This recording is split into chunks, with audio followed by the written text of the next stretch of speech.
Hello, I'm Brian Fox. This is my channel, I Hate Rock Music. And this episode, I want to talk about the group BASTRO, power trio, I guess what they call math rock, that came out of Kentucky. And the band was David Grubbs on guitar, Clark Johnson on bass, and John McEntire on drums. Of course, John McEntire would go on to be in Gastriel Soul and Tortoise. And David Grubbs also spent some time in another really amazing band called Bitch Magnet. But they rose out of the ashes of a Kentucky punk band called Squirrel Bait, and like I say, we're from Louisville, Kentucky. And Bastro was around from 1988 to 1993. I ran across them because I just found their single, "Shoot a Deer" and "Goiter Blazes" on the B-side, and was floored. And I'd heard their 12-inch before when they were just a duo with a drum machine, Rode Hard and Put Up Wet, which came out in 1988. And Steve Albini produced it, and it was on Homestead, but I wasn't that impressed. But then I got the single, which has John McEntire on drums, and it made all the difference in the world.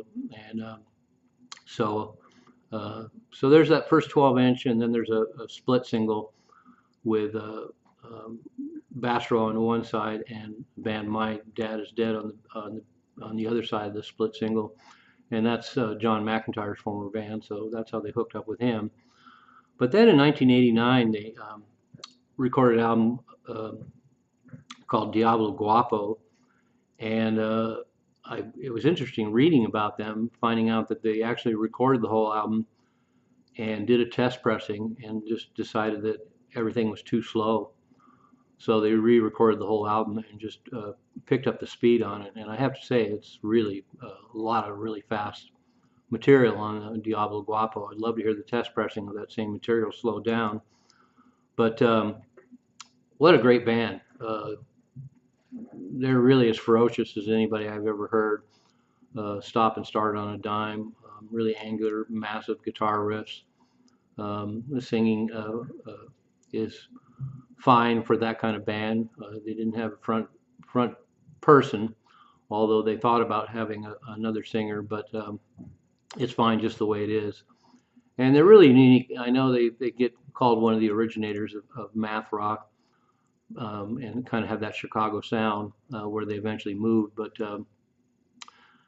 they came from Louisville, Kentucky, and there's something really unique about them. And their angular style is just really unique and not like other bands. I don't really pigeonhole them with the whole math rock thing. They're definitely a beast of their own. In fact, speaking of beasts, they took them about a year and a half to follow up Diablo Guapo because David Grubbs spent some time with Bitch Magnet, and then when he came back, they recorded and released their second album in 1990 called Sing the Troubled Beast. And Bundy K. Brown came in after Clark Johnson left on bass, and they continued. But wow, Sing the Troubled Beast. It's only about 20 minutes long, but once again, really unique, great, interesting, oblique arrangements, and just a powerhouse band.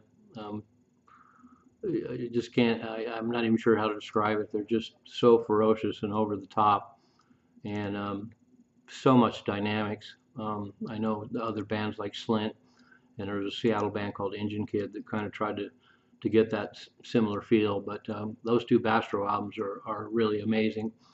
And so they continued with Bundy K. Brown on bass and started doing more instrumental stuff. And there's a record that got released many years later called Antlers that's them live, and it shows kind of the direction they're moving with more instrumental stuff. I was kind of hoping it would be an actual Bastro live album. But there is some great rarities out there. There's some non-LP tracks and some BBC shows and things like that. And thankfully somebody put them all together in a YouTube video. So along with the two albums, I'll post the rarities below as well. But as I mentioned, John McEntire and David Grubbs eventually made their home in Chicago and turned into the band Gaster del Sol. And a lot different direction, a lot more experimental, a lot quieter, really interesting stuff, but it definitely shows the pathway to Tortoise for John McEntire. But I'll put those two Bastro albums up against anybody as far as those late 80s, 90s bands. They're one of the best that was out there. And for those that like that kind of stuff, I couldn't recommend them enough. So, like I say, I'll put the links below. If you've never heard them before, you owe it to yourself. If you like 80s, late 80s, early 90s um, punk and math rock and that sort of thing, the Bastro or the Kings. So check them out. I'm Brian Fox. Thanks for watching. I Hate Rock Music.